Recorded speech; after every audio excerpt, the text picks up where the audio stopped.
గలతీయులు రాసిన పత్రిక 5వ అధ్యాయము 1వ వచనం. రండి అందరం కలిసి చదువుకుందాం. గలతీ రాసిన పత్రిక 5వ అధ్యాయము 1వ వచనము. వచనం అంతా చదువుదాం రండి. గలతీయులు రాసిన పత్రిక 5వ అధ్యాయము 1వ వచనము. 171వ పేజీ క్రొత్త నిబంధన. 171వ పేజీ క్రొత్త నిబంధన. రండి అందరం కలిసి. ఈ స్వాతంత్ర్యము అనుగ్రహించి క్రీస్తు మనలను స్వతంత్రులుగా చేసి ఉన్నాడు. కాబట్టి మీరు స్థిరముగా నిలచి మరలా దాస్యమను కాడి క్రింద చిక్క కనుకొడి. వాక్య సాయం కొరకే చిన్న ప్రార్థన. మహాగణుడు మా ప్రియ పరలోకపు తండ్రి, నీ పరిశుద్ధ నామానికి స్తోత్రాలు. మరొక మారు నీ పాస్ సన్నిధికి వస్తున్నాం, మీరు మాత్రం మాట్లాడండి ప్రభా. ప్రీతికరమైన పరిచర్య చేయడానికి సాయం చేయండి. నీ దాసుని నోటిని ప్రభా మీరు నింపండి. మాకు కావలసినటువంటి హెచ్చరికలు, గద్దింపులు దేవా, మీరు మమ్మల్ని గద్దించుట మాకు తైలాభిషేకము, మాకెంతో ఉపకారము. అది మా భవిష్యత్తులో ఆత్మీయ జీవితానికి ఎంతో పునాదురాళ్ళు లాంటివి దేవా ప్రభా తండ్రి. ఒకవేళ నీ ఆత్మచేత మమ్మల్ని గద్దించకపోతే, హెచ్చరించకపోతే మేము యోగ్యమైన రీతిలో బలలో పాల్గొలేము దేవా.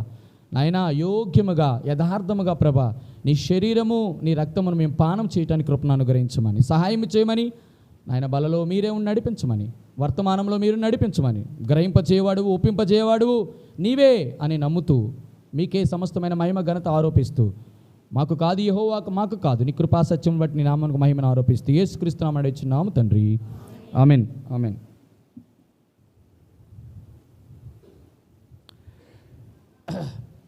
బిడ్డలారా వినండి ఈ మాట దయచేసి. అటు ఇటు దయచేసి తిరగమాకండి దయచేసి, వినండి. ఈ స్వాతంత్ర్యము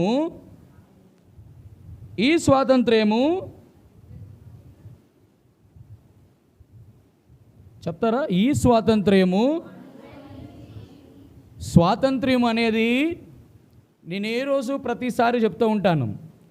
మనుషులు సంపాదించుకున్న స్వతంత్రము వేరు, దేవుడు అనుగ్రహించే స్వాతంత్ర్యం వేరు.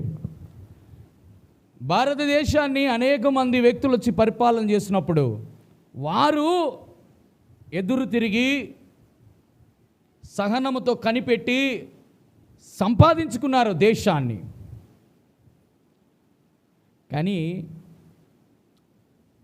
ఆత్మ సంబంధమైన స్వాతంత్ర్యము నువ్వు కనిపెట్టినా, పోరాడినా, యుద్ధ భూమిలో కత్తి, నడికట్టు, విల్లు, బాణము, ఎటువంటి ఆయుధాలు ఉపయోగించినా కించెత్తు, పూతికి పుల్ల, వెంట్రుక కూడా దేవుడి నుంచి నువ్వు ఏది పొందలేవు. నీకు అర్థమైందో లేదో?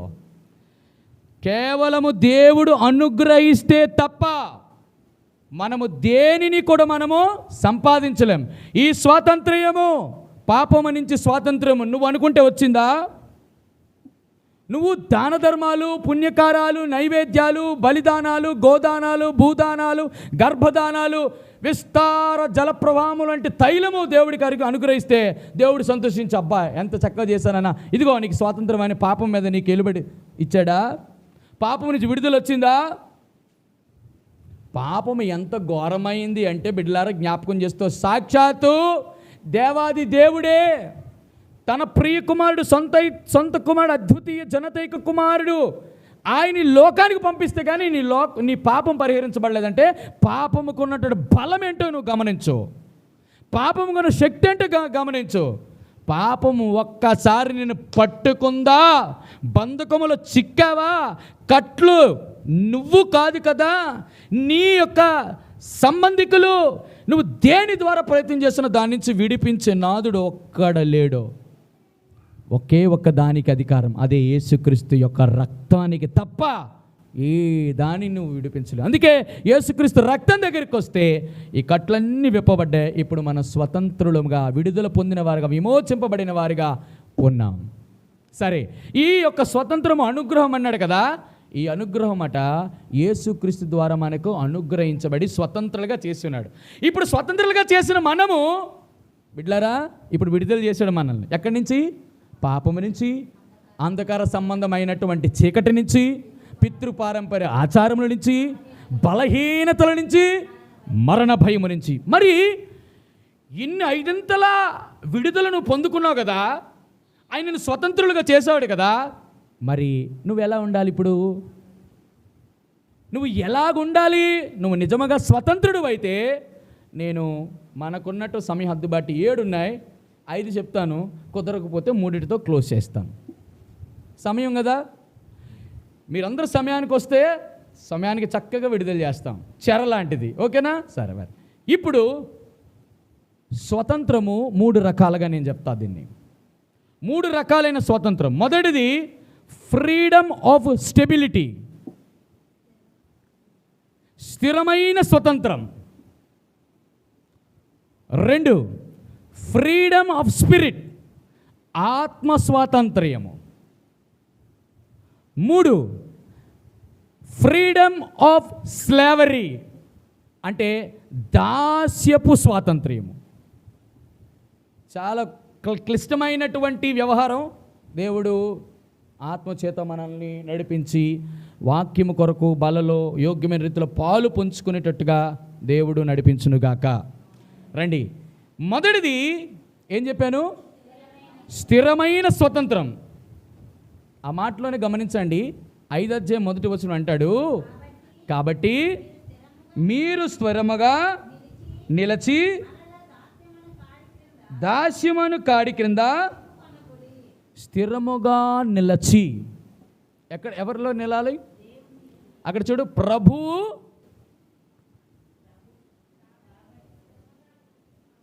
మీరు చెప్పాలి, మీరు స్థిరముగా నిలచాలి. Very good. దీన్నే స్థిరత్వము అనగా స్టెబిలిటీ.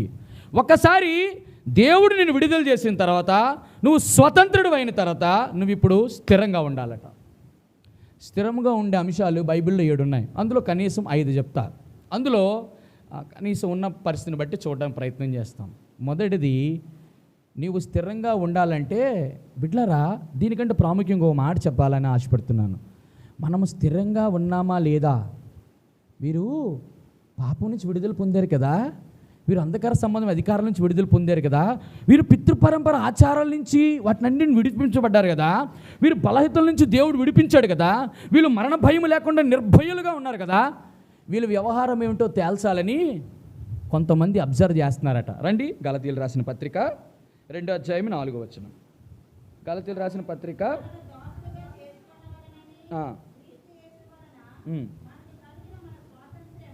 మనకు కలిగిన స్వాతంత్ర్యము ఏటట? వేగు చూడటం అంటే అర్థం ఏంటి? వేగు చూడటం అంటే అర్థం ఏంటండి? చూడండి, ఇజ్రాయేలీలు 12 గోత్రకర్త ప్రధానులు కనాన దేశాన్ని వేగు చూడటాన్ని పంపించారు. అంటే అర్థం ఏంటి? రాయబారులు అంటే అబ్జర్వేషన్స్ చేస్తూ ఉంటారట. ఎవరట? వీరు పొందినటువంటి స్వాతంత్ర్యము వేగు చూచుటకు, వినండి ఈ మాట, రహస్యముగా తేబడి దొంగతనముగా. చాలనా? అంటే అట, నువ్వు బాప్టిజం తీసుకున్నావు, నువ్వు దేవుని యొక్క విశ్వాసి అయినావు. పిల్లలు, మీరు దయచేసి మాత్రం డోంట్ డిస్టర్బ్. ఎన్నోసార్లు చెప్తున్నాను, మీరు ఈ యొక్క స్వాతంత్ర్యం పొందారు కదా, ఈ నిజమైన స్వాతంత్ర్యం పొందిన వారంట ఎట్లున్నారు అని రాయబారులు ఉన్నారట. వాళ్ళు ఎలా చూస్తున్నారట?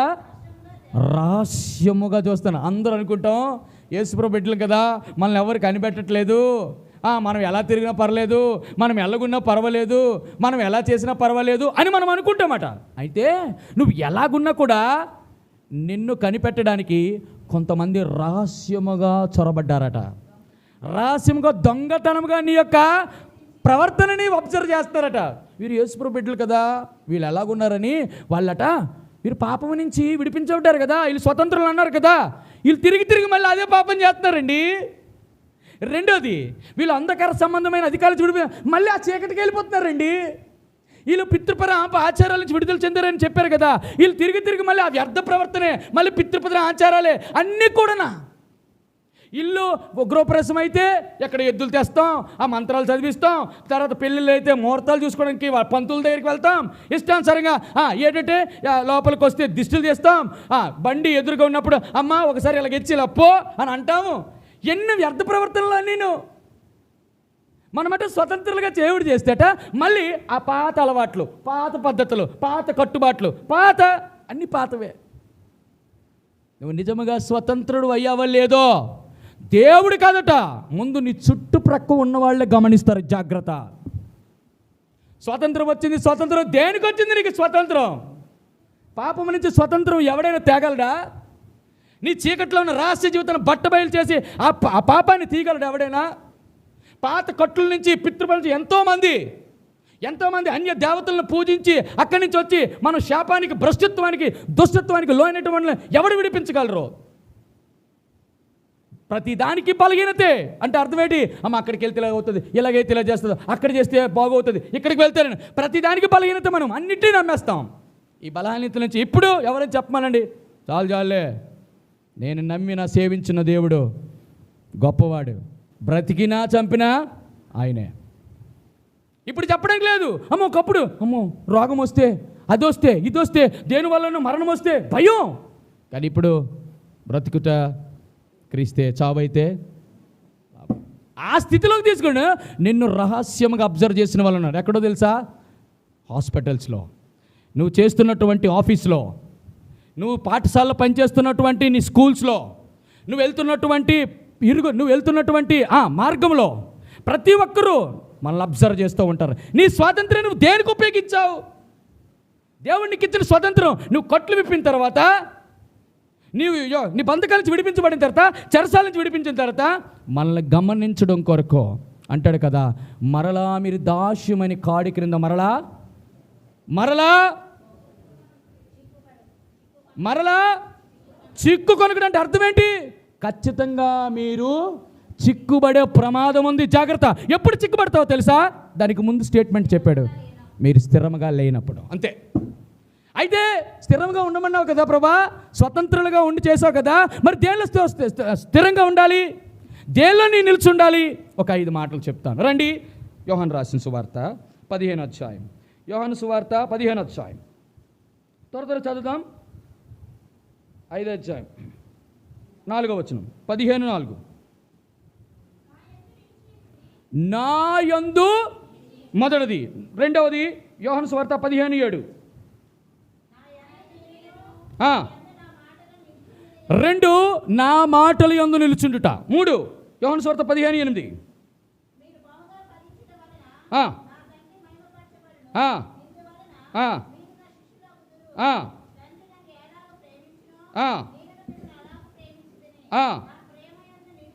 మూడోది ప్రేమలో నిలిచి ఉండుట. 4వది రోమా 5:2. త్వరగా రోమా 5:2.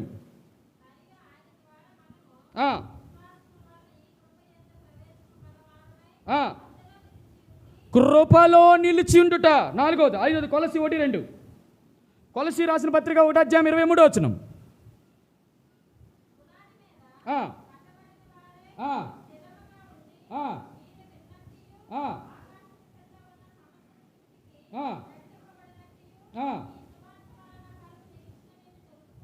తొలగిపోక చాలు విశ్వాసమందు నిలుచుట. ఎన్నోది? ఎన్నిని?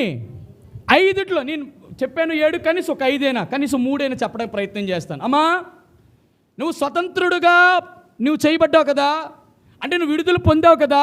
విడుదల పొందిన తర్వాత నువ్వు దాస్యమైన కాడి క్రింద నువ్వు చిక్కుకోకుండా ఉండాలంటే మరలా ఎక్కడ పాపానికి దాసుడు అవ్వకుండా, చీకట్లో వెళ్ళకుండా, పితృపర ఆచారాల్లోకి వెళ్ళిపోకుండా, మరలా మరణ భయం కిందకి వెళ్ళిపోకుండా, మరలా బలహీనతల్లోకి నువ్వు బలహీనపరచబడకుండా ఉండాలంటే మొదటగా నువ్వు నిలవలసినటువంటి కొన్ని విషయాలున్నాయి.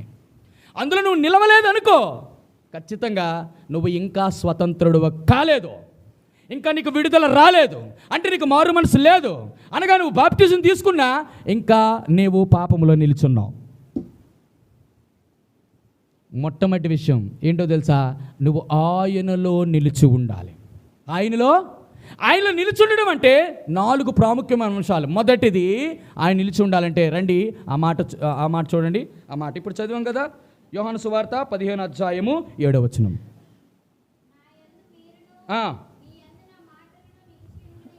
నా మాటలలో మీరు నిలిచి ఉండుట. అమ్మా, యేసుక్రీస్తు మాటల్లో నిలిచి ఉండడం అంటే అర్థం ఏంటి?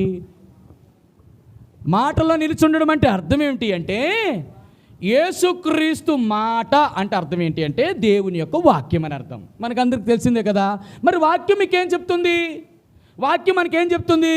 వాక్యము వినువారు మాత్రమే ఉండక దాన్ని అనుసరించి దాని ప్రకారం నడుచుకోవాలంటుంది. ఇప్పుడు నేను అంటాను, ఒకవేళ నువ్వు రోజు వింటున్నావు, నువ్వు అనుసరించి దాని ప్రకారం ప్రవర్తించకపోతే నువ్వు నిలిచి ఉన్నట్ట లేకపోతే పడ్డట్ట? చెప్పాలి. అంటే నువ్వు అర్థం ఏంటి? నీకు నిలవబడ్డం చేత కాదంటే అర్థం ఏంటంటే నువ్వు వినుమారు మట్టుకే ఉంటావు, కానీ నువ్వు దాని ప్రకారం ఎప్పుడు నువ్వు ప్రవర్తించవు. అంటే అర్థం ఏంటో ఉదాహరణకి ఇట్లా చెప్తాను, వినాలి ఈ మాట. యేసుక్రీస్తు ప్రభువారు నీకేం చెప్పాడు తెలుసా? అమ్మా, దేవుని మందిరానికి బుధవారం కూటాలు ఉన్నాయి. ఏ కూటం? బైబిల్ స్టడీ ఉంది. 2 స్త్రీల కూడుకు ఉంది. శనివారం పరిచర్య కూడుకుంది. రావాలి అన్నాడు అనుకో. ఎవరు చెప్పారు అది? మేము చెప్పామా? కాదు కదా. అది దేవుని గ్రంథంలో సంఘానికి దేవుడిచ్చిన క్రమం. ఇప్పుడు క్రమము లేకుండా నువ్వు ప్రవర్తిస్తున్నావు, రావట్లేదంటే నువ్వు క్రమముగా ఉన్నదానవా? దేవుని వాక్యమును అనుసరించిన దానవా? వాక్యం ప్రకారం ప్రవర్తించిన దానవా? వాడవా కాదా? దేని ప్రకారం ఉన్నట్టు నువ్వేమో పరిచర్య కొడుకు రావు. ఒకప్పుడు మన పరిచర్య కొడుకు అంటే నడక పెట్టుకుని వచ్చాం. అమ్మో, పరిచర్య కొడుకంటే లేకపోతే రేపు నేను ఆదివారం సిద్ధపరచబడాలి, నేను ఇంటి దగ్గర ఉండడానికి సమయం కాదు, నేను దేవుని మందిరంలో గడపాలి, దేవా యోగ్యమైన రీతిలో నేను బలలో పాల్గొవాలి. ఎందుకు? యేసుక్రీస్తు ప్రభువారు ఎప్పుడైనా ఏదైనా చేయాలంటే ముందు తనను సిద్ధపరచుకునేవారు. సంఘము కూడా యేసుక్రీస్తు ప్రభు దగ్గరికి వెళ్ళాలంటే మొట్టమొదటి తనను సిద్ధపరచుకోవాలి. ఆశ్వరోషు 127 సంస్థానాల అధిపతి అయినటువంటి చక్రవర్తి దగ్గరికి ఎస్తేరు వెళ్ళాలంటే ముందు తనను సిద్ధపరచుకోవాలి. ఎలా సిద్ధపరచుకోవాలి? దేవుడిచ్చినటువంటి యుద్ధోపకరణములు, పరిశుద్ధ అలంకారములు ధరించుకొని సిద్ధపడాలి. మనమేమో పరిచర్యకుడికి రాకుండా, స్త్రీల కూడికి రాకుండా, బైబిల్ స్టడీకి రాకుండా, గృహకడుకు రాకుండా, కృతజ్ఞుడికి రాకుండా నువ్వు వాక్యం యందు నిలుచున్నావని నువ్వు చెప్పుకుంటావు. నేను వాక్యమందు నువ్వు వాక్యమందు నిలిచి ఉండకపోతే నువ్వు నిజముగా ఈ రోజు వరకు నువ్వు స్వతంత్రుడు కాదు, ఇంకా నువ్వు పాపములోనే ఉన్నావని అర్థం. నువ్వు ఇంకా పాపములని నీ మీద ఏలుబడి చేసిందని అర్థం. ఇంకా నువ్వు చీకట్లోనే ఉన్నానని అర్థం. ఇంకా నీ బలహీనతలకి నేను విడిచిపెట్టలేదని అర్థం. ఇంకా మరణ భయముతోనే ఉంటావు నువ్వు. ఖచ్చితంగా నేను చెప్పగలను, దేవుని వాక్యం సెలవిస్తుంది. నువ్వు దేవుని ప్రకారం నడచకుండా, దేవుని మాటను అనుసరించకుండా, నువ్వు దేవుని యొక్క సంఘ క్రమాన్ని నువ్వు అనుసరించకపోతే ఏం చేస్తావు? నిజముగా నేను ఎప్పుడు ఒక మాట చెప్తాను, నిజముగా అది అత్యవసరము, వెళ్ళాలి, తప్పదు, డ్యూటీ అంటే దేవుడు ఉపేక్షిస్తాడు. దేవుడు పర్వాలేదు, ఎందుకంటే దేవుడిచ్చినటువంటి ఉద్యోగము, దేవుడిచ్చిన పని అది నెరవేర్చాలి. నిజముగా నువ్వు ఇంటి దగ్గరే ఉండి నువ్వు ఖాళీగా కూర్చుకొని సాకులు చెప్తావు. ఎన్ని సాకులు చెప్తావు తెలుసా? మనం దేవునితోన్న సాకులు, సేవకుడితోన్న సాకులు, దేవుని మందిరం రాకుండా ఉండడానికి ఆ సాకులు. ఏం చేస్తావు ఇంట్లో కూర్చొని? ఏం మాట్లాడతావు నువ్వు దేవుని వాక్యం చదువుతావా? నేను అంటున్నాను, నేను 3 చాలా ప్రాముఖ్యమైన విషయాలు జ్ఞాపకం చేస్తున్నాను. దేవుని వాక్యము మందిరములో, దేవుని ప్రార్థన మందిరములో, దేవుని సహవాసం మందిరములో. ఈ 3 ఎవరైతే మిస్ అవుతారో, మనకు వాక్యమున్నా, ప్రార్థన ఉన్నా, సహవాసము లేకపోతే నేను ఖచ్చితంగా చెప్పగలను, అపోస్తుల యొక్క క్రమంలో తప్పిపోయినట్టే. ఎందుకంటే బల్ల ఆదివారం ఒక్కరోజు ఉంటుంది, అది తప్పక మనం చేస్తాం, కానీ సహవాసం ఏది? సహవాసం లేకపోతే నువ్వు ఖచ్చితంగా నిలిచి ఉన్నట్ట, జారిపడినట్ట. దేవుని వాక్యానికి నువ్వు ఎంత చోటిచ్చావో. ఒకప్పుడు తొలి ప్రేమని దేవుని మీద ఏమైపోయింది? ఇప్పుడు దేవునితో చేసిన నిబంధన ఏమైపోయింది? దేవా నాకన్నీ ఇచ్చావు, ఇక నుంచి నేను ప్రభా నీ కొరకు ప్రతిష్ఠించుకుంటున్నాను, ప్రభా నేను వైరాగ్యం కలిగి నీ మందిర ఆవరణలో కనబడతాను, ఇక నుంచి ప్రభా నేను ఎక్కడికి వెళ్ళనైనా నీ మందిరంలో ఉంటాను ప్రభా. ఏదే మాట? దేవుడికిచ్చి నేను చెబుతున్నాను, మురుక్కుబడి దేవునితో చేయకుండుటే ఏ మేలో. చేసుకున్నావా? ప్రతిష్ఠ చేసుకున్నావా? నిలబడలేదంటే అర్థం ఏంటి తెలుసా? నీ వాక్యము నీలో లేదని అర్థం. వాక్యం లేదంటే అర్థం ఏంటో, వాక్యమే యేసుక్రీస్తు ప్రభు. యేసుక్రీస్తు ప్రభు నీలో లేడని అర్థం. లేడు అంటే అర్థం ఏంటో తెలుసా? నీ హృదయం ఎవరికో చోటు ఉంది అందులో.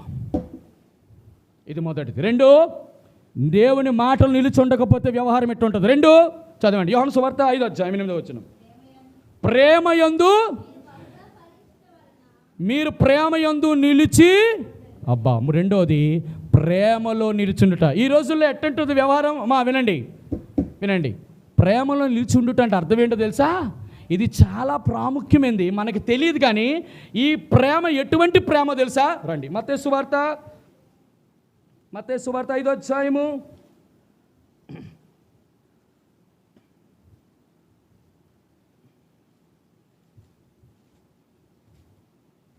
మత్తయి సువార్త 5వ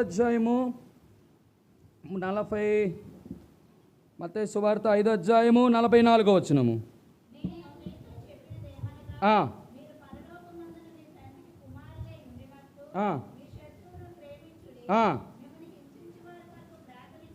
మిమ్మల్ని హింసించిన వారి కొరకు. ఈ మాట రెండు గమనించారా మీరు? ఈ మాట దేవుని ప్రేమ అంటే ఇది.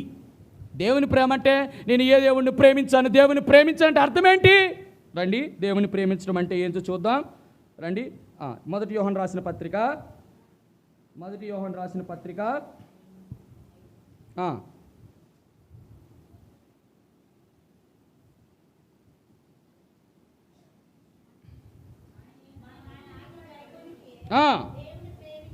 Very good. ఏంటట?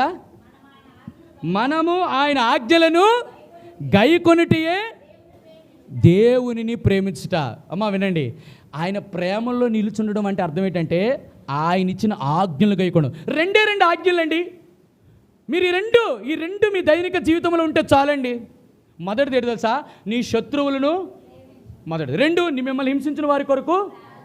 ఈ రెండు ఎవరైనా చేయగలుగుతారా? ప్రపంచంలో ఏదైనా డబ్బున్న డబ్బు తీసుకొచ్చి భార్యకి ఇస్తాడు, ఏది కావాలని ఇస్తాడు, ఏది చేయమన్నా చేస్తాడు. నేను అడుగుతున్నా బిడ్లారా, వినండి ఈ మాట. దేవుడు నిన్నే సూటుగా ప్రశ్న చేస్తాడు. నీ శత్రువుని నువ్వు ప్రేమించగలవా? నిన్ను హింసించిన వారి కొరకు ప్రార్థన చేయగలవా? ఈ రెండు నీకు చేత కాకపోతే నువ్వు ఆయన యొక్క ప్రేమలో నిలిచి ఉండదు. అంటే అర్థం ఏంటి తెలుసా? ఆయన ప్రేమ నీలో లేదని అర్థం. ఆయన ప్రేమ నీలో లేదంటే దాని అర్థం ఏంటి తెలుసా? ఆయన ప్రేమలో నువ్వు నిలిచి ఉండదు. ఆయన ప్రేమ నీలో లేదంటే అర్థం ఏంటి తెలుసా? ఈ హృదయంలో దేనికో చోటు ఉంది, ఏదో ప్రేమ ఉంది. ఆయన ప్రేమ లేదంటే హృదయంలో ఏముంటుంది తెలుసా? దుష్టత్వం, కపటము, కీడు, ఈర్ష్య, అహనుభావము అన్నీ ఉంటాయి. బిడ్డలారా, నేను అంటున్నాను, ఎవరు నీ శత్రువులు? నీ శత్రువులు ప్రేమించమన్నాడు కదా. ఎవరు నీ శత్రువులు? బిడ్డలారా, సంఘములో ఉన్న బిడ్డలే కావచ్చు, నీ చుట్టుప్రక్కల ఉన్నవారే కావచ్చు, నీ ఇంటిలో ఉన్నవారే కావచ్చు, నీ తల్లిదండ్రులే కావచ్చు, నీ అక్క చెల్లెండ్రు కావచ్చు, అత్త కావచ్చు, కోడలు కావచ్చు. నీ శత్రువు నువ్వు ప్రేమించగలవా? కోడలు అత్తను ప్రేమించగలదా? అత్తని కోళ్ళ ప్రయోజనం వినుమారు మట్టుకే ఉంటావు నువ్వు. వాక్యం ఎన్ని సంవత్సరాలు విన్నా నీ జీవితంలో కొంచెం కూడా మార్పు ఉండదే. ఒక అత్త కోడలు ఇద్దరు కూడా దేవుని కొరకు ఎంతగా దేవుని ఎలగాలంటే ఒక నయోమి రూతులకు ఎన్నిసార్లు చెప్పినా కూడా వారిలాగా మనం తీసుకోమేంటి? దౌర్భాగ్య దుష్ట జీవితం. వీరి వల్ల దేవుని మందిరానికి, సంఘానికి, ప్రైటలందరికీ అవమానమే. అత్త కోడలను ప్రేమించలేదు, కోడలు అత్తను ప్రేమించలేదు. రెండోది, అత్త వల్ల నువ్వు హింసించబడుతున్నావా? నీ వల్ల అత్త హింసించబడుతుందా? ఏమి మాట్లాడకు, మారు మాట మోకరించు. మన ఇంట్లోకి వెళ్ళి ఒక్కదాన్ని మోకరించు, ప్రార్థన చేయి. దేవా, మా అత్త జీవితాన్ని మార్చండి, మా అత్త మాటలు మార్చండి, మా అత్త మనసును మార్చండి ప్రభా. మా ఇరువురికి అన్యోన్యమైనటువంటి ఏక మనసు కలుగు చేయండి. చెప్పగలవా? అన్నదమ్ములకి పడట్లేదు, అక్క చెల్లెలకు పడట్లేదు, భార్య భర్తలకు పడట్లేదు. కారణం, ఎందుకు నువ్వు ప్రేమించలేకపోతే నీ భర్తని, ఎందుకు నీ భార్యని ప్రేమించలేవు? కావాలమేంటో తెలుసా? దేవుని ప్రేమ నీలో ఉంటే హృదయంలో అనుమానం ఉండదు. హృదయంలో దేవుని ప్రేమ ఉంటే నీకు అనుమానం ఉండదు. నీ జీవితంలో ఎప్పుడూ అనుమానమే, నీ బ్రతుకంతా అనుమానమే. భర్త మీద భార్య అనుమానం, భార్య మీద అనుమానం. అనుమానము అనేది అపవిత్రాత్మ, అనుమానం అనేది దుష్టాత్మ, అనుమానం అనేది దయ్యం. నీ హృదయంలో ప్రేమ.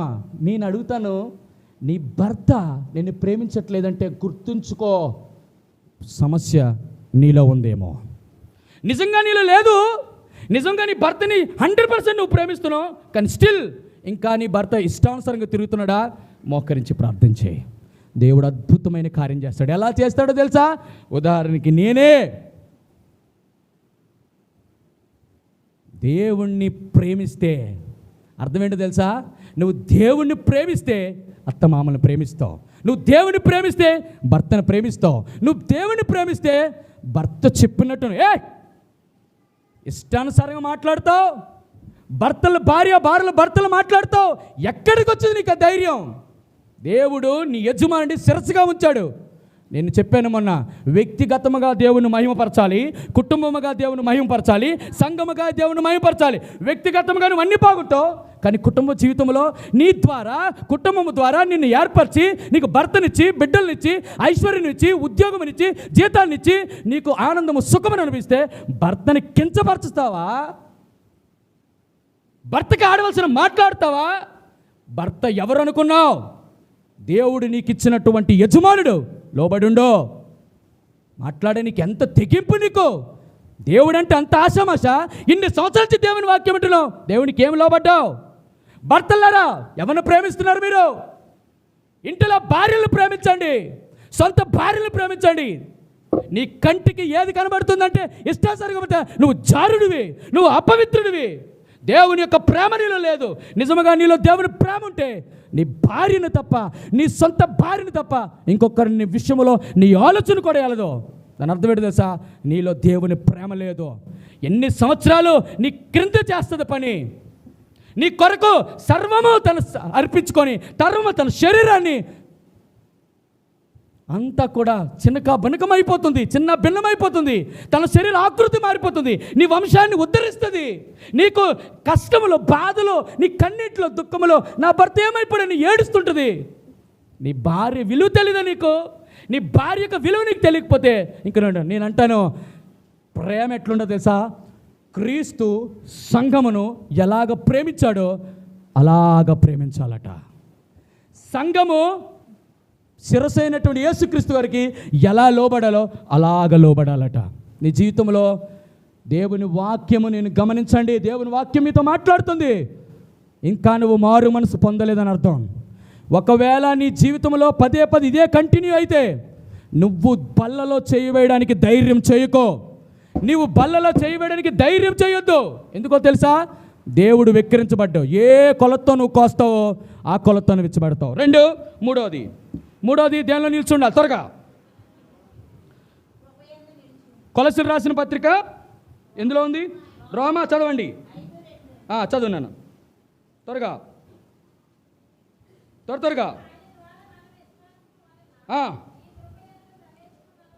కృపయందు ప్రవేశము కలవారమై అందులో నిలిచియుండి. అమ్మా వినండి ఈ మాట. కృపలో అట నిలిచి ఉండాలట.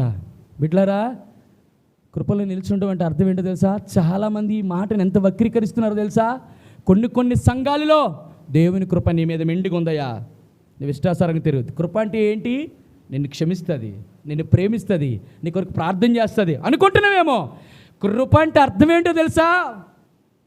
నువ్వు దేనికైతే అనర్హుడివో దానికి అర్హుడిగా చేసింది మంచిదే, కానీ తర్వాత స్టెప్ మర్చిపోకండి.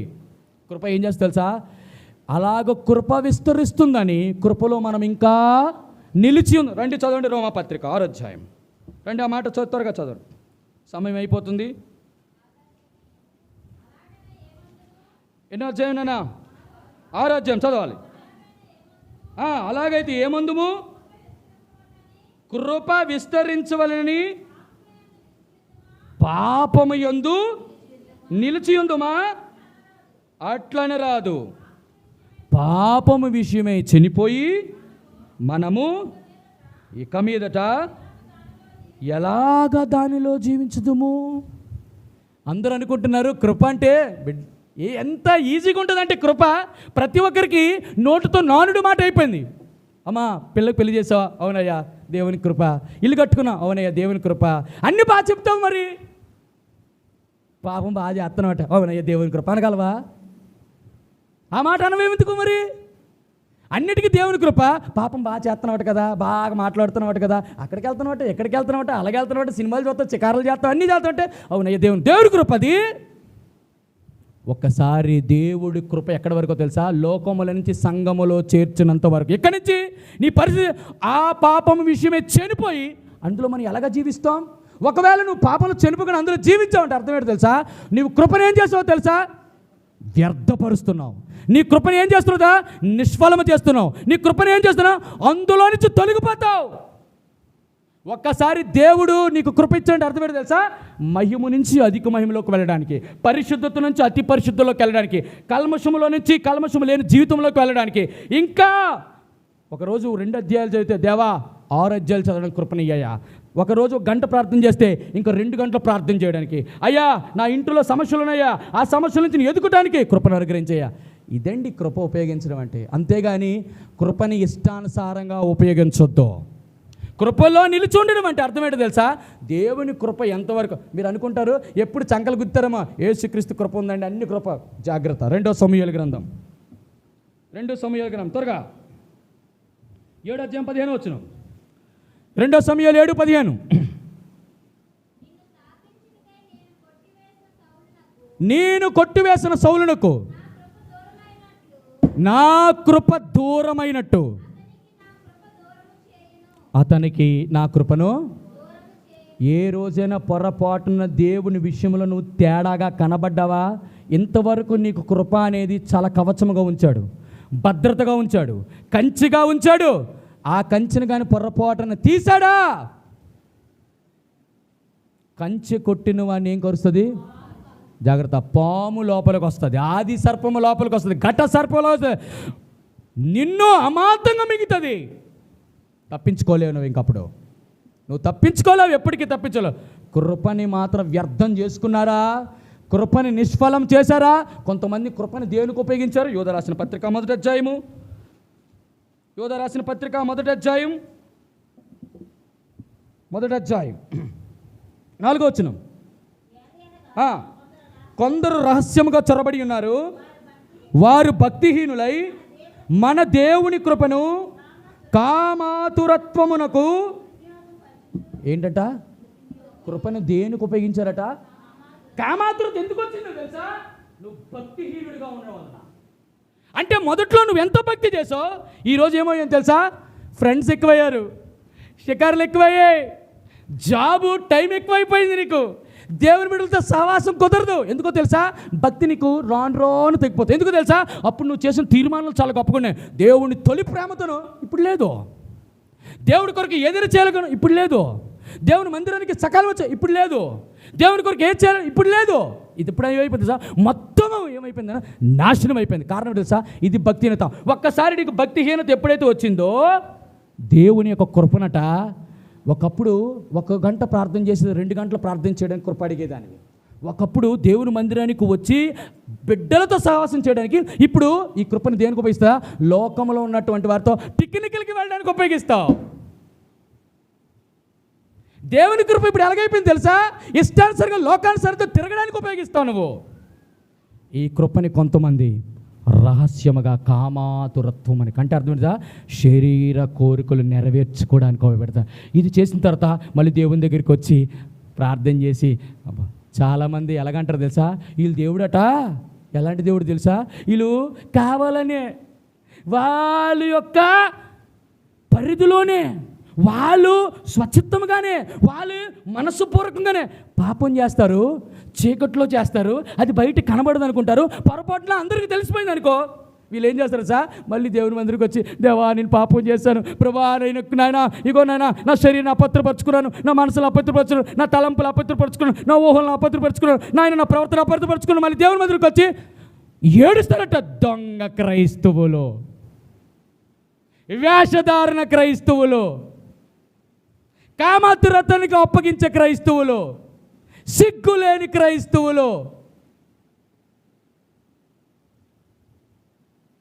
దేవుని కృపని కామాతురతకి వినియోగించడానికి నీకు ఎన్ని గుండెలనికో.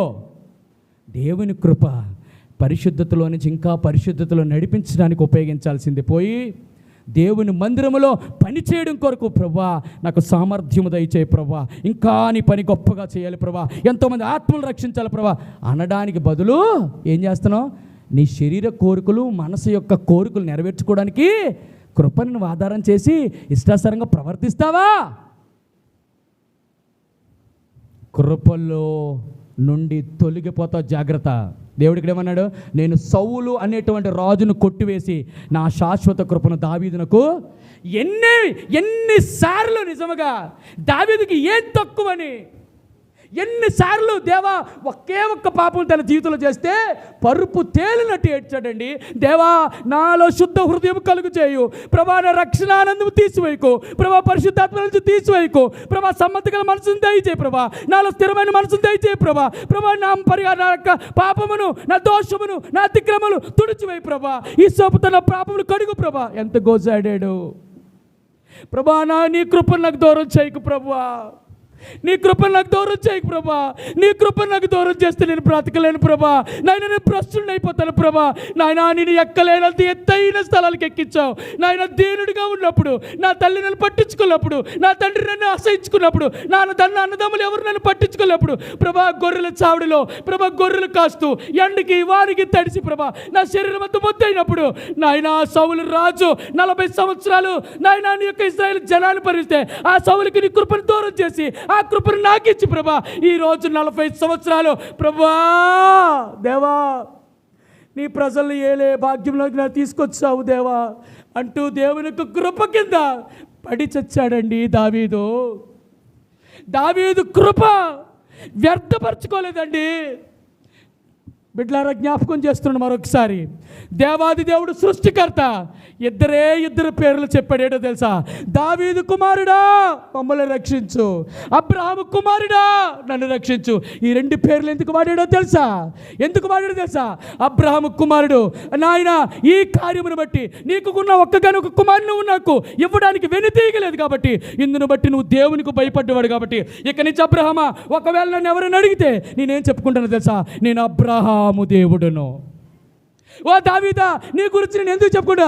చేసో తెలియకో ఏదో తప్పు చేసావు, అయ్యో నేను పాపం చేశానని నీ దగ్గరికి వచ్చినప్పుడు అయ్యో ఏడ్చి దానికి తగిలిన తీర్పు పొంది సతామితం అయిపోయాడు.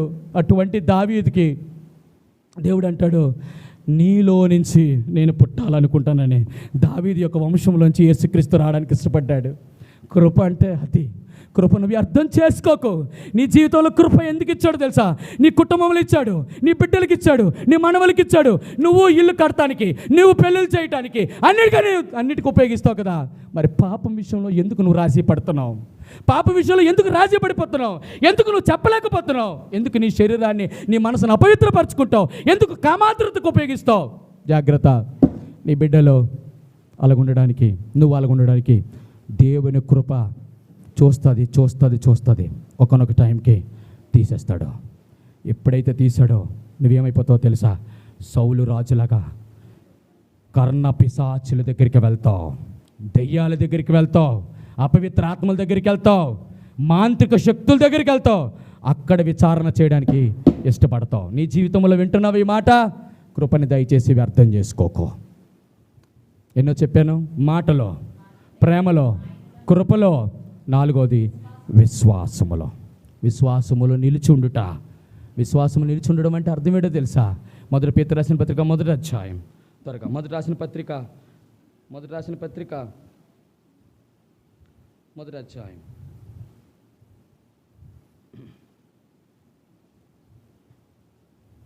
అగ్ని వంటి, చూడండి ఆ పాట. నశించుపో సువర్ణము అగ్ని పరీక్ష వలన శుద్ధపరచబడినట్లు దానికంటే అమూల్యమైన నీ విశ్వాసము ఈ శోధనల చేత పరీక్షకు. బిడ్డలారా వినండి, నీ విశ్వాసము నిలిచి ఉండడం అంటే అర్థం ఏంటంటే నీ విశ్వాసానికి పరీక్ష వస్తుంది. ఎటువంటి పరీక్ష తెలుసా? మామూలు శ్రమలు కాదట, అగ్ని వంటి మహాశ్రమలు. నీ జీవితంలో నీ శ్రమ, గమనించండి ఈ మాట, ఈ మహాశ్రమ నీ బిడ్డల ద్వారే కావచ్చు, ఇది నీ భర్త ద్వారే కావచ్చు, అది నీ అత్తమామల ద్వారా కావచ్చు, అది నీ యొక్క ఇరుగు పొరుగు వారే కావచ్చు. ఏ ద్వారా వచ్చినా నేను అంటాను, నా విశ్వాసం అందు నేను స్థిరంగా ఉంటాను. ఎందుకో తెలుసా? నేను అంటాను, ఒకవేళ ఇంత ప్రార్థన చేశాను, దేవుడు నా మొర ఆలకించంట, ఎప్పుడు నా భర్త నన్ను తిట్టుకుంటూనే ఉన్నాడు, నా భార్య నన్ను తిట్టుకుంటున్నది, నా భార్య ఎప్పుడు నాకు విలువ ఇవ్వట్లేదు, నా భర్త నాకు ఎప్పుడు విలువ ఇవ్వట్లేదు అని అనుకుంటాం. అర్థం ఏంటో తెలుసా? నువ్వు విశ్వాసం నిలిచి ఉండలేదు. ఎందుకో తెలుసా? అగ్ని పరీక్షలు లాంటి పరీక్షలు నీ దగ్గరికి వచ్చినప్పుడు నువ్వు నిలబడితే దాని అర్థం ఏంటో తెలుసా? మెప్పు, మహిమ, ఘనత వస్తుంది. నువ్వు విశ్వాసం అలాంటిది. విశ్వాసం నిలిచి ఉండేటువంటి సామర్థ్యం దేవుడిని అడగాలి. అది విషయం. ఇది మొదటిది. రెండోది యాకోబు రాసిన పత్రిక మొదటి అధ్యాయం. రండి త్వరగా ఇవన్నీ చెప్పడానికి సమయం లేదు. యాకోబు రాసిన పత్రిక మొదటి అధ్యాయం 12వ వచనం. త్వరగా. శోధన సహించువాడు ధన్యుడు, శోధనలో నిలిచిన వాడై ప్రభు తాను వాగ్దానం చేస్తున్నటువంటి వారు ప్రేమించిన వారికి జీవ కిరీటము. ఎన్ని రకాలుగా శోధించబడతారండి చాలా కొంతమంది అయితే. ఎన్ని రకాలుగా శోధించబడతావు తెలుసా? లోకము ద్వారా శోధించబడతావు. ఎంతమంది ఎన్ని రకాలుగా శోధించబడతావో తెలుసా? నేను అంటాను, ఆ శోధనకి నువ్వు నిజంగా నిలిచిన దానివైతే దేవుడు ఏమంటాడు తెలుసా? నీ కొరకు నేను జీవ కిరీటం ఇచ్చాను. జీవ కిరీటం ఉంది. అది స్వతంత్రించుకోవడం మనకు చేత కాదు. ఎందుకో తెలుసా? మనం నిజముగా స్వతంత్రులమైతే దేవుని మాటలు నిలిచి ఉంటావు, వాక్య ప్రకారంగా జీవిస్తావు. రెండు ఆయన ప్రేమలో నిలుస్తావు. ఎటువంటి ప్రేమ? శత్రువులను సైతము ప్రేమించగలిగిన ప్రేమ. 3 ఆయన కృపయందు నిలిచి ఉంటావు. ఆయన కృపని దుర్వినియోగాన్ని పరచొద్దు, కామాతురతకు ఉపయోగించొద్దు, కృపని నిష్ఫలము చేయొద్దు, కృపను వ్యర్థపరచుకో. ఒకవేళ కృప వ్యర్థపరిస్తే సౌలులాగా దేవుడు ఒకరొక రోజు నీకేం చేస్తాడు? నీ అందులో కృపను కూడా తీసేసి నువ్వు చివరికి భక్తిహీనుడివై ఎక్కడెక్కడికో ఏదైతే విడిచిపెట్టావో తిరిగి దానిలోనికే దేవుడు నిన్ను పంపిస్తాడు. 4వది విశ్వాసం. నీ విశ్వాసము అగ్ని వంటి శ్రమలు వచ్చినా, శోధన వచ్చినా నిలిస్తే మెప్పు, ఘనత, మహిమ, జీవకిరీటము నీదే. ఇప్పుడు ఒకే ఒక మాట ఇప్పుడు నేను ఒకే మాట అంటున్నాను. నిజముగా స్వతంత్రము దేవుడు నీకు అనుగ్రహిస్తే, ఆ స్వతంత్రం క్రీస్తు ద్వారే నువ్వు పొందితే నువ్వు ఆయనలో నిలుచున్నావా లేదన్నది నీ తీర్మానం. మొదటిది. రెండవది గలతీ రాసిన పత్రిక 5వ అధ్యాయం 13వ వచనం. స్వాతంత్ర్యము. సహోదరులారా, స్వతంత్రులుగా ఉండుటకు మీరు స్వతంత్రులుగా ఉండుటకు పిలువబడితిరి. అయితే ఒక మాట, ఆ స్వాతంత్ర్యమును వినండి మాట, ఆ స్వాతంత్ర్యమట శరీర క్రియలకు హేతువు చేసుకొనకూడదు. అంటే అర్థం ఏంటో తెలుసా? దేవుడు నిన్ను పాపము నుంచి విడుదల చేశాడు, అంధకార సంబంధమైన అధికారం నుంచి విడుదల చేశాడు, 3వది పితృపరప ఆచారం నుంచి విడుదల చేశాడు, నీ బలహీనతల నుంచి విడుదల చేశాడు, మరణ భయము నుంచి విడుదల. ఎవరికి లేని గొప్ప సంతోషం ఏంటి తెలుసా? తల్లి, తండ్రి వినండి మాట, చెల్లి, అక్క వినండి మాట. మనము ఈ క్షణాన్ని ఇప్పుడు ఈ క్షణంలో ప్రాణము పోతే నిరీక్షణ ఒకటే తెలుసా? నా ప్రభు దగ్గర ఉంటాం. అదేంటి మనకి విషయం. ఇదేని గురించి కాదు, మనకు మరణ భయమే లేదు. ఒకవేళ నీకు మరణ భయం ఉందంటే అర్థం ఏంటి తెలుసా? 2వ పాయింట్లో నువ్వు వచ్చినట్టు. అంటే తెలుసా? ఈ స్వాతంత్ర్యమును నువ్వు దేని హేతువు చేసుకుంటావు తెలుసా? శరీర క్రియలను హేతువు చేసుకో. శరీర క్రియలు ఎప్పుడు తెలుసా నువ్వు హేతువు చేసుకుంటావు? ఎప్పుడు హేతువు చేసుకుంటావు అంటే శరీర కార్యక్రమాల్ని, శరీరాన్ని, శరీర ఆలోచనలు, శరీర పరస్పరమైనటువంటి ఉప్పొంగుతున్నటువంటి భావోద్రేకాలను ఎప్పుడు ఆస్వాదం చేసుకుంటావు? ఎప్పుడు హేతు దాన్ని కారణంగా తీసుకుంటావో తెలుసా ఈ స్వాతంత్రానికి? అంటే రండి 1 కొరింథీ రాసిన పత్రిక 2 కొరింథీలు 3:17 త్వరగా చదువుతారా? 2 కొరింథీలు 3:17 2 కొరింథీ 3:17 ప్రభువే ఆత్మ. వినండి ఆ మాట, ప్రభు యొక్క ఆత్మ ఎక్కడ ఉండునో గట్టిగా అక్కడ స్వాతంత్ర్యం ఉండును. వింటున్నారు ఈ మాట బిడ్డలారా? శరీర క్రియలు హేతువు చేసుకున్నటువంటి వాళ్ళు ఎప్పుడు హృదయంలో ఏముంటుందంటే ప్రభువే ఆత్మ. ఆ ఆత్మ ఎక్కడైతే ఉంటుందో అక్కడ ఏముంటుందట? ఈ స్వాతంత్ర్యము ఏం చేస్తుందో తెలుసా? రండి ఆ మాట చూడండి, రండి ఈ మాట చూడండి. రోమపత్రిక 8:13 రోమపత్రిక 8:13 ఈ ఆత్మ ఏం చేస్తుంది? మీరు శరీరానుసారంగా ప్రవర్తించినడలా మీరు చావాల్సిన వారై ఉందురు కానీ, ఆ మాట గమనించండి, ఆత్మ చేత శరీర క్రియలను చంపిన ఎడల, శరీర క్రియలట నువ్వు చంపాలంటే నీ మట్టుకు నువ్వు చేయలేవు. ఏముండాలి? పరిశుద్ధాత్మ దేవుడు నీలో ఉంటే ఆ శరీర క్రియలు హేతువు చేసుకుంటాడు. ఇందాక స్వాతంత్రం అన్నాడు కదా, అంటే అర్థమేంటి తెలుసా? నేను దేవుడు నన్ను స్వతంత్రంగా చేశాడండి, నా పాపాలు తీసాడండి, అంధకారం నుంచి విడుదల చేశాడు, నా బలహీనతలు విడిపి, నాకు మరణ భయం లేదండి, ఏది లేదంటున్నా. ఇప్పుడు అంటున్నాడు, ఇప్పుడు ఈ యొక్క స్వాతంత్రాన్ని నువ్వు దేనికి ఉపయోగిస్తున్నావు తెలుసా? శరీర క్రియలు చేయడానికి ఉపయోగిస్తున్నావట. ఈ శరీర క్రియలు ఎప్పుడు ఉపయోగిస్తావో తెలుసా? ప్రభువే ఆత్మ, ప్రభు ఆత్మ ఎక్కడున్నా అక్కడ స్వాతంత్రం. అంటే అర్థం ఏంటంటే, ప్రభు ఆత్మ ఎక్కడుంది? ఇప్పుడు నీ హృదయంలో ఉంది. ఎప్పుడు వచ్చింది ఇది అంటే, రండి అపోస్తుల కార్యములు చూడండి, ఆ మాట చదువుదాం. అపోస్తుల కార్యాలు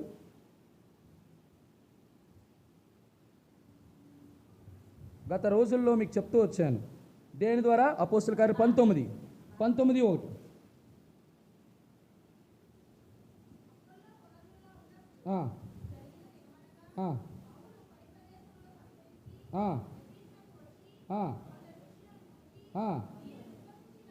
మీరు విశ్వసించినప్పుడు పరిశుద్ధాత్మను వినండి. నేను చెప్పడానికి చాలా సమయం టైం అయిపోతుంది కాబట్టి ఇంకా 5 నిమిషాలు ఉంది. వినండి ఈ మాట.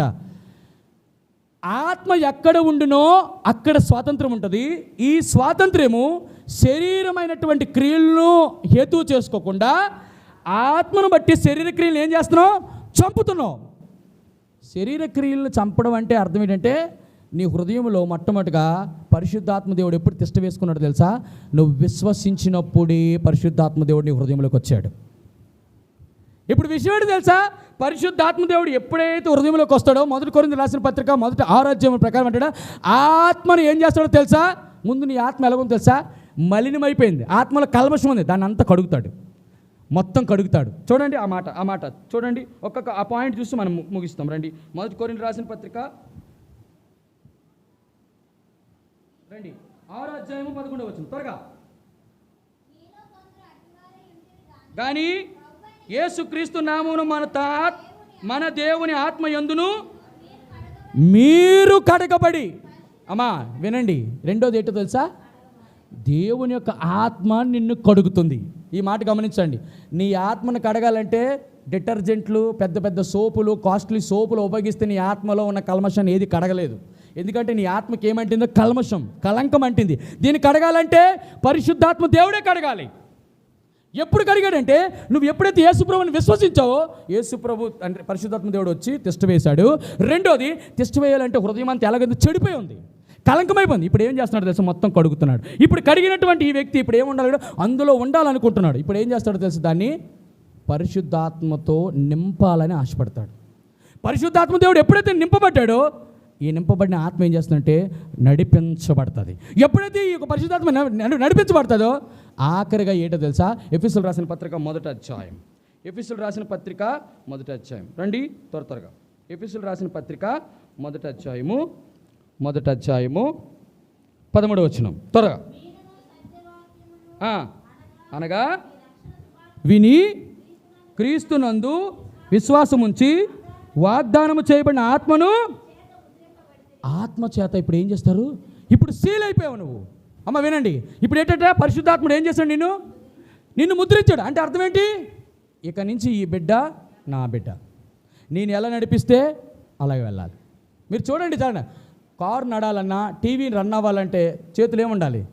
రిమోట్ కంట్రోల్ ఉండాలి. నువ్వు ఎట్లా నడిపిస్తే అంటే నువ్వు దేవునికి ముద్ర వేయబడిన దానము, ముద్ర వేయబడిన వాడవు. ఈ రెండు అయిపోయిన తర్వాత ఎంత అద్భుతం తెలుసా? ఏప్రిల్ రాసిన పత్రిక 6వ అధ్యాయము, ఏప్రిల్ రాసిన పత్రిక 6వ అధ్యాయము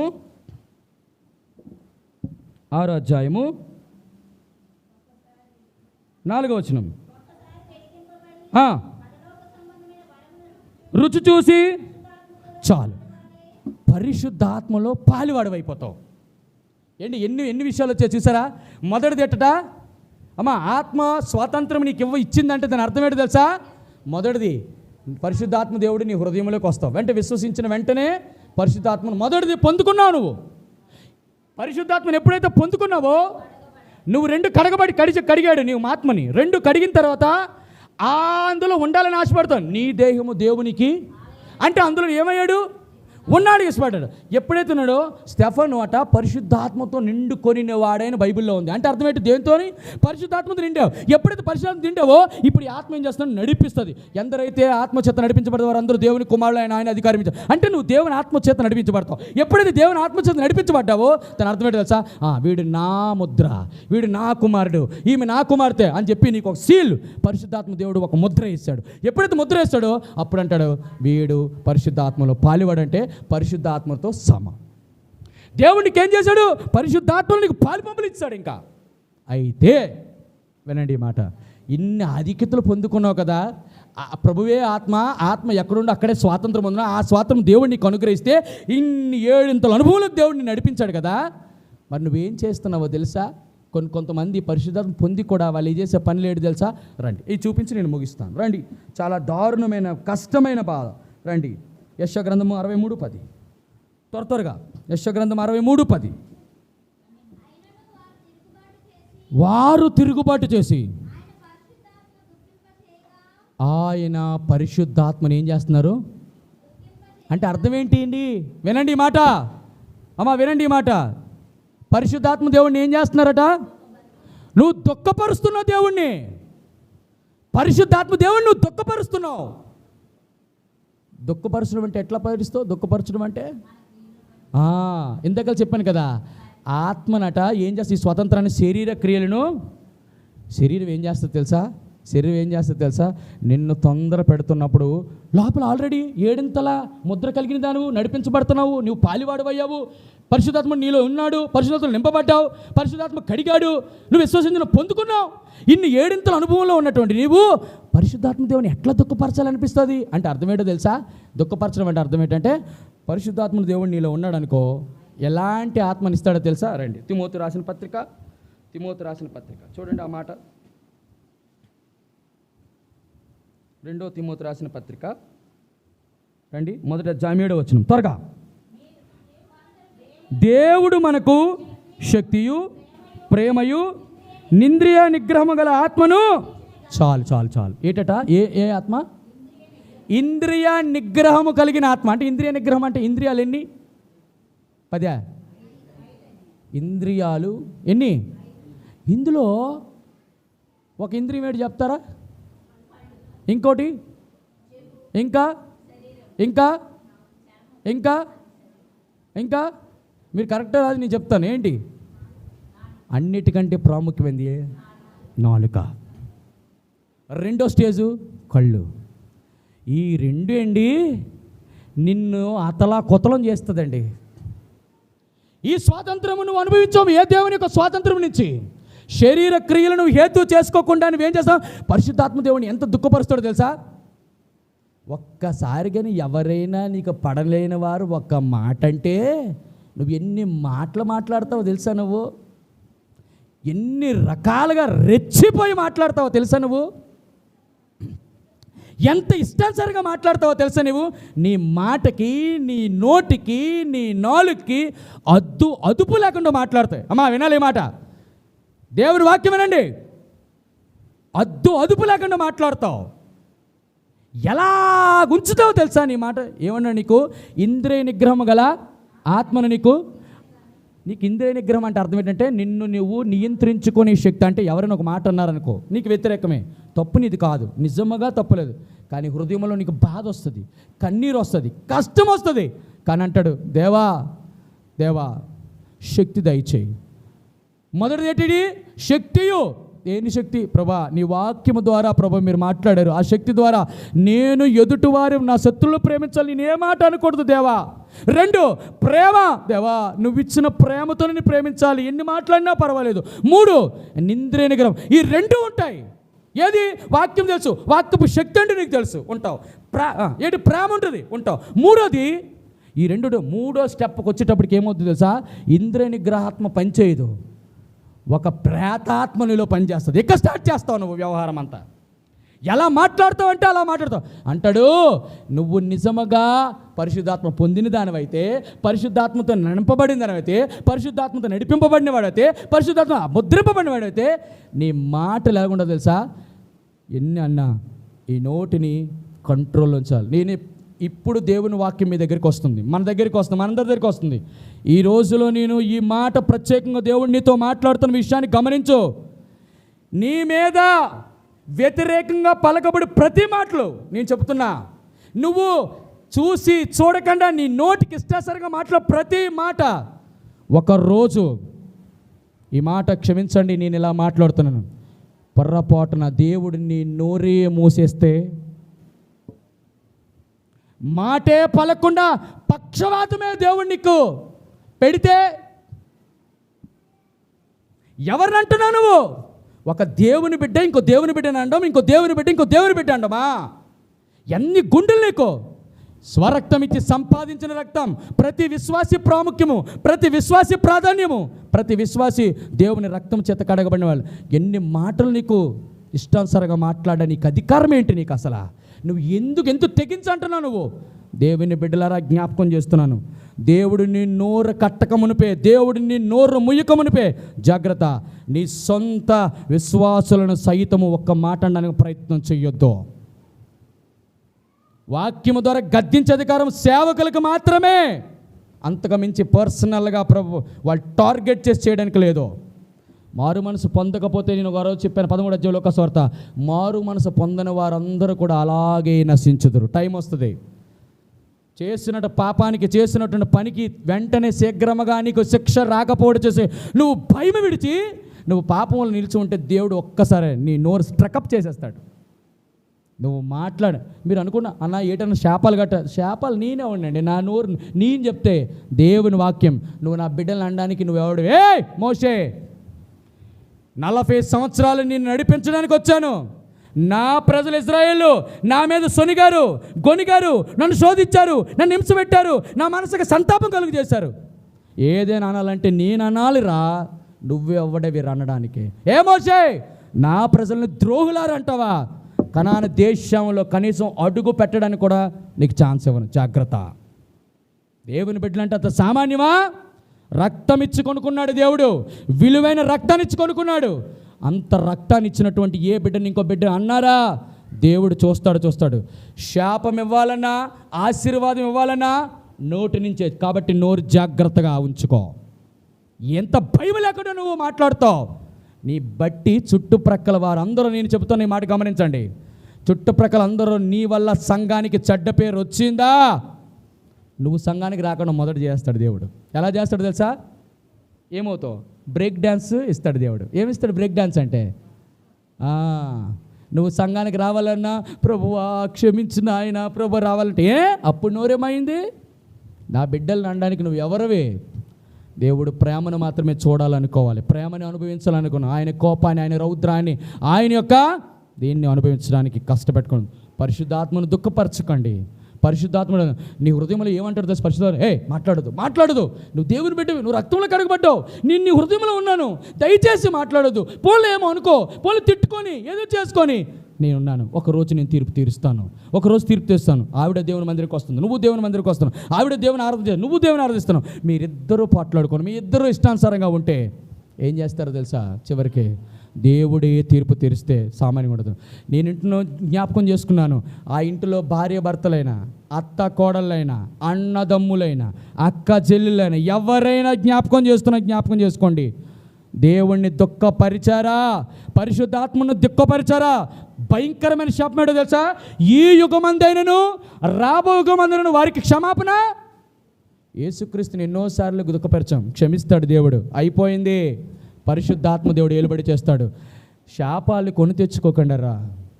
2 చేతులు పెట్టి దండం పెట్టి చెప్తున్నాను, నోటిని జాగ్రత్తగా ఉంచుకోకపోతే నీ నోటికి కళ్ళెము పెట్టుకోవాలి. జాగ్రత్త. నీ మూతికి మాస్క్ వేసుకుంటావు తెగులు రాకుండా, మరి నోటికి జాగ్రత్త. పరిశుద్ధాత్మ దేవుడిని దుఃఖపరచొద్దు. ఒకవేళ దుఃఖపరిచిన ఇంకా నేను వెళ్ళిపోతానంటే రండి, ఈ మాట చూపించి నేను ముగిస్తాను. ఇంకా రండి. 1 తెస్సలోనిక పత్రిక 5:19 వచ్చాం. 1 తెస్సలోనిక రాసిన పత్రిక 5:19. 1 తెస్సలోనిక రాసిన పత్రిక 5:19. ఆత్మ ఏమైపోయింది? ఇప్పుడు నువ్వు బ్రతికావన్న పేరు మట్టుకు ఉంటుంది. ఇప్పుడు పరిశుద్ధాత్మ దేవుడు ఏమైపోయాడు? పరిశుద్ధాత్మ ఆరిపోయాడంటే అర్థమేంటి? నీలో నుంచి ఆరిపిస్తావు. ఇంకేమనిపిస్తుంది సార్? అమ్మా ఈ మాట గమనించండి, ఈ మాట చెప్పి నేను ముగిస్తాను. పరిశుద్ధాత్మ దేవుడట ఎప్పుడైనా నీ యొక్క హృదయంలో ఆర్పేస్తే, జాగ్రత్త వినండి, ఈ మాట వినండి, పరిశుద్ధాత్మ దేవుడు ఎప్పుడైనా ఆర్పేస్తే ఇప్పుడు ఏమనిపింది తెలుసా? నువ్వు ఏదైనా యూట్యూబ్లో ఆన్ చేసి ఇలా చూస్తున్నావు అనుకో, ఏదైనా ఒక సినిమా లేదా ఏదొక సీరియల్, ఏదైనా పాట, సినిమా పాట లేకపోతే అపవిత్రమైనది ఏదైనా కనబడింది అనుకో, నువ్వు అలా చూస్తావు. లోపల నుంచి విన్నాలో ఒక శబ్దం వచ్చింది, చూడకూడదు, నువ్వు దేవుని బిడ్డవి, అలాంటి అపవిత్రమైన నీ కళ్ళతో చూడకూడదు, జాగ్రత్త, అవి టర్న్ చేయి, పైకి వద్దు, క్లోజ్ చేసి, క్లోజ్ చేసి, ఆ సైట్లు క్లోజ్ చేసి అని హృదయంలో నుంచి వచ్చేటువంటి స్వరము నువ్వు వినడం కోల్పోతావు. దాని అర్థం ఏంటో తెలుసా? నువ్వు ఆత్మీయంగా చచ్చిపోయావు. ఎవరినైనా ఒక మాట ఇంకో మాట నువ్వు అంటున్నావు అంటే అర్థం ఏంటో తెలుసా? పరిశుద్ధాత్మ దేవుడు నీలో పని చేయట్లేదని అర్థం. పేరుకు మాత్రం నువ్వు విశ్వాసివే, పేరుకు మాత్రమే సేవకుడివి, పేరుకు మాత్రమే నువ్వు సేవకుడు అంటరివి, పేరుకు మాత్రమే నువ్వు సంఘంలో పెద్దవి. ఏమైపోయాడు పరిశుద్ధాత్మ దేవుడు? ఈ రోజుల్లోట వింటున్నారా? ఈ సంఘము చుట్టూ ఒకప్పుడు బక్సింగర్ టైంలోట ఈ యొక్క మందిరం చుట్టూ దెయ్యాలట తిష్ట వేసుకొని ఉండేవట. ఎందుకో తెలుసా? ఈ లోపలికి రావాలని, సంఘ బిడ్డలని ఏం చేయాలనుకొని, భ్రమపరచాలని, వాళ్ళని దుఃఖపరచాలని, వాళ్ళ ఆత్మలు ఆర్పేయాలని, వాళ్ళ వ్యసనాలకు గురి చేయాలని, వాళ్ళు తిరిగి పాత బంధకాల్లోకి వెళ్ళిపోవాలని ఆ చుట్టూ ప్రేతాత్మలు కొట్టుకునేవట. అయితే ఇటువంటి సేవకులు, బలమైనటువంటి పెద్దలు ఉండడం వల్ల ఆ మందిరం చుట్టూ అగ్ని ప్రాకారం దేవుడు వేస్తూ ఉంచేవట. అగ్ని మండుతుండేదట, లోపలికి రావడానికి కష్టమైపోయేదట. ఇప్పుడున్న పరిస్థితులు ఎట్లుందో తెలుసా? ఇదిగో నేను తలుపు యొద్ద నుండి ఎవడైనా నా స్వరము విని తలుపు తీస్తే వాడిని యొద్దకు. అంటే అర్థం ఏంటంటే పరిశుద్ధాత్మ దేవుడు ఇన్నాళ్ళు మందిరంలో ఉండేవాడు, ఇప్పుడు ఎక్కడున్నాడు? ఎందుకంటే పరిశుద్ధాత్మ దేవుడు అంటే పరిశుద్ధుడు, పరిశుద్ధ ఆత్మలో ఉన్నటువంటి స్థలంలోనే ఆయన ఉంటాడు. ఒకవేళ పరిశుద్ధులు లేకపోతే ఎక్కడికి వెళ్ళిపోతాడు? ఆయన వెళ్ళమనక్కర్లేదు, ఆయనే వెళ్ళిపోతాడు. ఆయన ఎంత బలవంతం చేయగల, ఆయన చాలా సంస్కారవంతుడు మన దేవుడు. మీతో నేను ఉండలేను, మీరు అపవిత్రులు అయిపోయారు, మీ హృదయము, మీ తలంపులు, మీ ఊహలు అన్నీ కల్మషం అయిపోయాయి. ఒకప్పుడు మీ జీవితాల్లో దేవునికి చేసిన తీర్మాలన్నీ నిష్ఫలమైపోయాయి. అయిపోయిందని చెప్పేసి మీకు సెలవు తీసుకొని మందిరం బయట. ఇప్పుడట ఇంత పెద్ద మందిరానికి ఇన్నాళ్ళు బోల్డ్ వేల కొద్ది ఎవరు ఉండేవారు? దెయ్యాలు చుట్టుకున్నాయి, ఎలాగైనా పాడు చేద్దాం. ఇప్పుడట ఒక్క దెయ్యమే ఉంటుందట. ఎందుకు ఒక్క దెయ్యమే? వీళ్ళందరూ మన బ్యాచ్యే. ఏంటట? వీళ్ళందరూ మన బ్యాచ్యే, ఒక్కరు సరిపోతారట మనకి. పరిశుద్ధాత్మను దుఃఖపరచొద్దు, పరిశుద్ధాత్మ దేవుడు ఆత్మను ఆర్పొద్దు. ఒకవేళ ఆరిపోయావంటే ఈరోజు దేవుడు నీతో నాతో మాట్లాడుతున్నాడు, జాగ్రత్త, దేవుడి యొక్క శాపానికి గురైపోతాం. దేవుడు ఎప్పుడు ప్రేమ వాక్కులే మాత్రమే వినాలనుకోకో. దేవా నీ గద్దింపు నాకు దయచే, నేను ఎక్కడ సరి చేసుకోవాలి, నేను ఎక్కడ తప్పిపోతున్నాను, నా ఇంద్రియ నిగ్రహాలను నేను కంట్రోల్ చేసుకునే శక్తి దయచేయి. నాకు శక్తినిచ్చావు, నాకు ప్రేమనిచ్చావు, వారి కొరకు ప్రార్థన చేయి, వారిని ప్రేమించు. ఆ రకంగా నీ జీవితం ఉంటే కనను. భర్తలారా మీ భార్యని ప్రేమించండి, భార్యలారా మీ భర్తలను ప్రేమించండి.